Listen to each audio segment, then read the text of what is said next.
नमस्कार मंडळी, आपल्या भारतीय संस्कृतीमध्ये वेगवेगळ्या सणांना खूप महत्त्व आहे। त्याचप्रमाणे त्या प्रत्येक सणाला जे वेगवेगळे गोड पदार्थ बनवले जातात ते तर फारच आवडीने खाल्ले जातात। संक्रांतीला वेगवेगळ्या चिक्की बनवतात, त्याचप्रमाणे लाडूसुद्धा बनवतात। तर आज आपण चुरमुऱ्यांची चिक्की म्हणजेच मुरमुऱ्यांची चिक्की आणि त्याचे लाडू बनवणार आहोत। ही खूप चविष्ट आणि पचायला हलके असे हे लाडू आणि चिक्की सोप्या पद्धतीने कशी बनवता येईल ते आज आपण बघूया।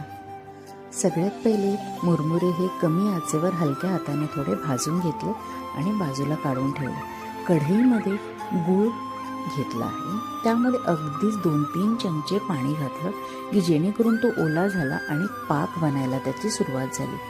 थोडा वेळ लागतो, पण हलक्या हाताने त्याला आपल्याला सारखं फिरवत राहायचं आहे आणि एक तारी पाक झाला की आपल्याला त्याचे लाडू बनवायचे। तर सगळ्यात पहिले वाटीमध्ये पाणी घेऊन 2-3 थेंब हा पाक आपल्याला टाकून बघायचा आहे। तोडताना तो कटकीने तुटला म्हणजे आपला पाक एकदम व्यवस्थित तयार झाला।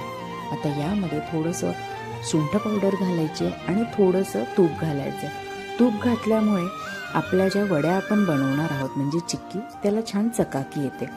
हे सगळं मिक्स करायचं, त्यामध्ये चुरमुरे घालायचे, परतवत राहायचं। एक घट्टसर गोळा लगेच तयार होतो आणि त्याची एका ताटाला किंवा पॉटला तूप लावून त्याच्यामध्ये चिक्की आपल्याला बनवून घ्यायची आणि उरलेलं जे सारण आहे त्याचे मी लाडू वळून घेतले। लाडू वळवताना सारण खूप गरम नाही आहे याचा अंदाज घेऊनच लाडू आपल्याला वळायचे आहेत। हलक्या हाताने लगेच बनतात। ही सोप्या पद्धतीने चिक्की आणि मुरमुऱ्यांचे लाडू तुम्ही नक्कीच करून बघा आणि रेसिपी आवडली की नाही हे कमेंट करून नक्कीच सांगा। धन्यवाद।